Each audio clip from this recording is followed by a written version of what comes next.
All right, in chapter 6, Miss Daisy is crazy. I see that Dexter and Piper answered the question of why does EJ say he wants to be a football player? You both had different answers and you're both right. Dexter said because he likes football. He said that. He also said he thought football players were dumb and didn't need to go to school because he doesn't like school. So I think that's also correct because he also doesn't like school and he said that same thing. So very good, you two. And now we're going to read chapter 7 and I'll have another question and let's see who answers the question. Bonbons and footballs. The next day, Miss Daisy brought in a box with ribbons on it and told us she had a surprise. What's in the box? We pleaded. It's a secret. Please. Well, okay, she said, opening the box. It's bonbons. Miss Daisy said she thought we might be able to use them for arithmetic problems so we could learn together. She put the bonbons on the table in the front of the room. There must have been 20 or 30 of them. Can somebody think of an arithmetic problem using bonbons? She asked. Andrea? If you had 3 bonbons in a box, said Andrea as she put 3 bonbons into her pencil box, and you had 3 boxes just like that, how many bonbons would you have all together? Miss Daisy looked at Andrea's pencil box for a long time, counting in her head and on her fingers. Any dummy would know that 3 boxes with 3 bonbons in each box would equal 9 bonbons. 3 times 3 is 9. It's because 3 groups of 3 equals 9. But Miss Daisy didn't seem to know that. Finally, she just opened up Andrea's pencil box and popped the 3 bonbons into her mouth. Who cares how many bonbons I would have, she asked, as long as I get to eat some of them. Miss Daisy really needs a lot of help with arithmetic. After she had eaten her bonbons, Miss Daisy passed out bonbons for all of us, and we had a bonbon party.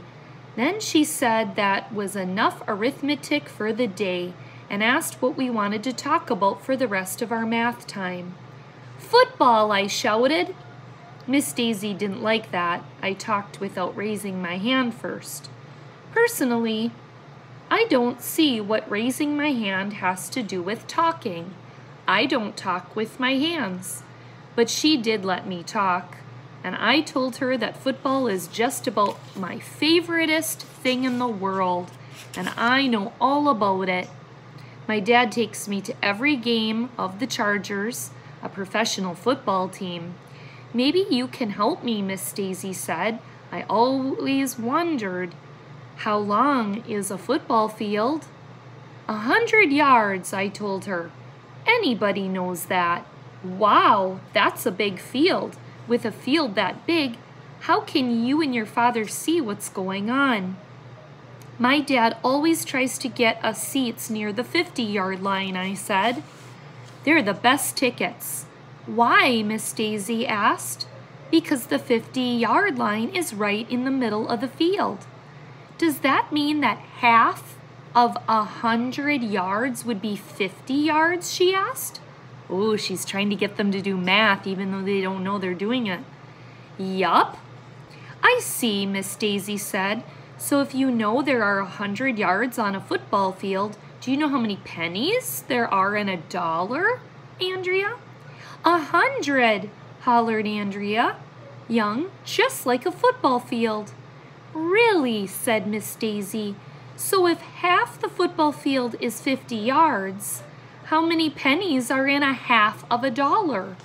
50, Michael Robinson shouted, because 50 is half of 100, and 50 plus 50 makes 100.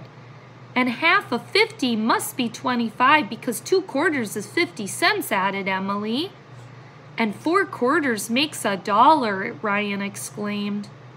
And 4 quarters makes a football game too, Miss Daisy shouted, jumping up and down with excitement. Wait a minute, I said. I thought you told us We were finished with arithmetic. This wasn't arithmetic, she told us. It was football. Well, okay, I said, just as long as you weren't trying to sneak arithmetic into our conversation about football. Would I do that? Miss Daisy asked, and then she winked at me. Sometimes it's hard to tell if Miss Daisy is serious or not. All right, boys and girls, Miss Daisy likes to play tricks, doesn't she? And it is hard to know if she's telling the truth or not. All right, we'll see you next time for Chapter 8.